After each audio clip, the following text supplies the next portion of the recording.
Hello everyone, मैं हूं नासिर खान और हमारे चैनल दवा दारू में आपका स्वागत है। तो आज के इस एपिसोड में मैं आपको बताऊंगा कि बच्चों को कब्ज क्यों होता है। हम लगातार देख रहे हैं हॉस्पिटल में कब्ज के मरीजों की संख्या यानी कि कब्ज के बच्चों की संख्या बहुत ज़्यादा बढ़ती चली जा रही है। तो आज हम समझने की कोशिश करेंगे बच्चों में कब्ज क्यों होता है। ये कब्ज कभी कभी इतना खतरनाक होता है कि बच्चों को लैट्रिन में ब्लड भी आने लगता है। इसको समझने से पहले दोस्तों प्लीज़ आप सभी से रिक्वेस्ट है कि हमारे चैनल को सब्सक्राइब कीजिए और बेल आइकन प्रेस कीजिए। सब्सक्राइब करने के लिए ये राइट में जो लाल वाला सब्सक्राइब बटन है इसको क्लिक कर दीजिए ताकि हर अपडेट आपको जल्द से जल्द मिल सके। नॉर्मली जो हमारी बड़ी आंतें हैं उसमें से जब मल पास हो रहा होता है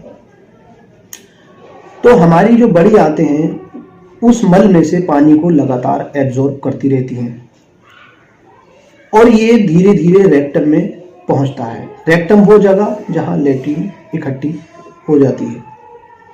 जब रेक्टम फुल हो जाता है तो ये दिमाग की तरफ एक सिग्नल भेजता है। जब ये सिग्नल ब्रेन पे पहुंचता है तब हमारा दिमाग ये डिसाइड करता है कि ये सही समय है लैट्रिन पास करने का या नहीं, और वो सिग्नल दिमाग से फिर वापस रेक्टम में जाता है कि हाँ ये सही समय है, लैट्रिन पास करी जा सकती है।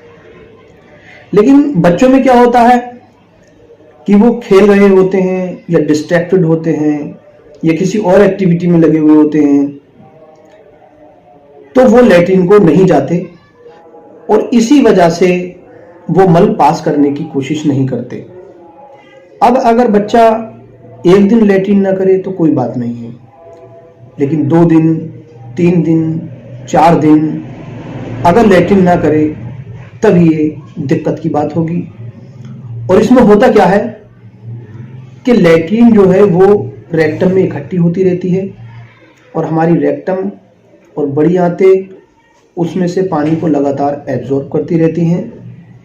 इस वजह से कब्ज की शिकायत रहने लगती है।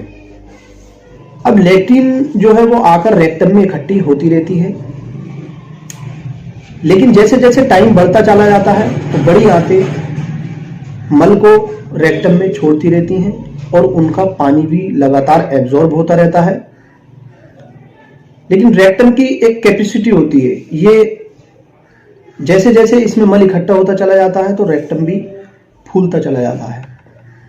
इसकी एक लिमिट है, ये गुब्बारे की तरह होता है, फूलता है और जब बच्चे लैट्रिन पास कर देते हैं तो फिर ये अपनी जगह आ जाता है।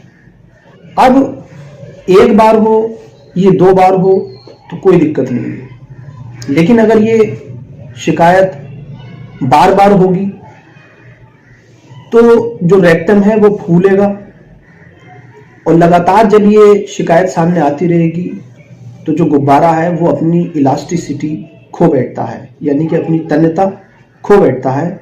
और जब ये अपनी इलास्टिसिटी खो देगा तब ये अपनी दोबारा उसी पोजीशन में आने में थोड़ी सी समस्या पैदा करता है।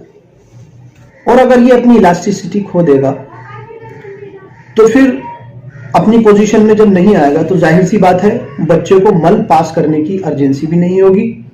कभी कभी क्या होता है कि इस रेक्टम में बहुत ढेर सारा मल इकट्ठा हो जाता है और वो इतना टाइट हो जाता है कि पीछे वाली जो बड़ी जो आंत है उससे लिक्विड मटेरियल आकर उसको पास करके रेक्टम के थ्रू खुद निकल जाता है और बच्चे को पता भी नहीं चलता।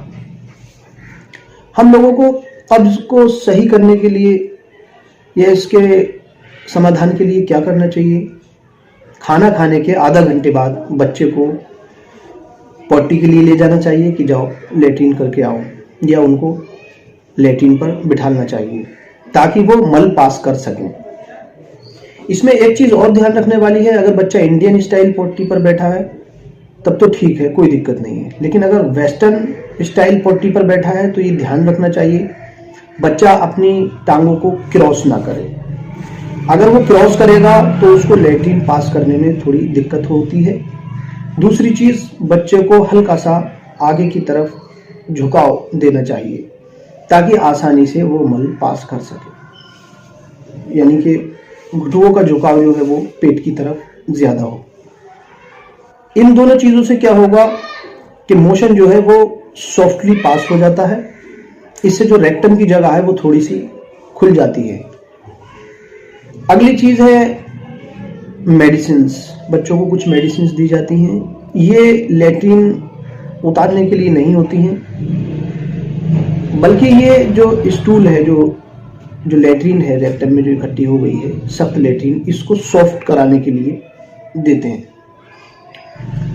जैसे जैसे बच्चा लैट्रिन सॉफ्ट करता रहता है, 1 महीना, 2 महीना, 6 महीना, उसके बाद में वो रूटीन में आ जाती है वो चीज़, और रेक्टम अपनी जगह आ जाता है, और इससे फिर आगे को कोई परेशानी नहीं होती और बच्चा आसानी से मल पास करता रहता है। इसी के साथ हम इस एपिसोड को एंड करते हैं।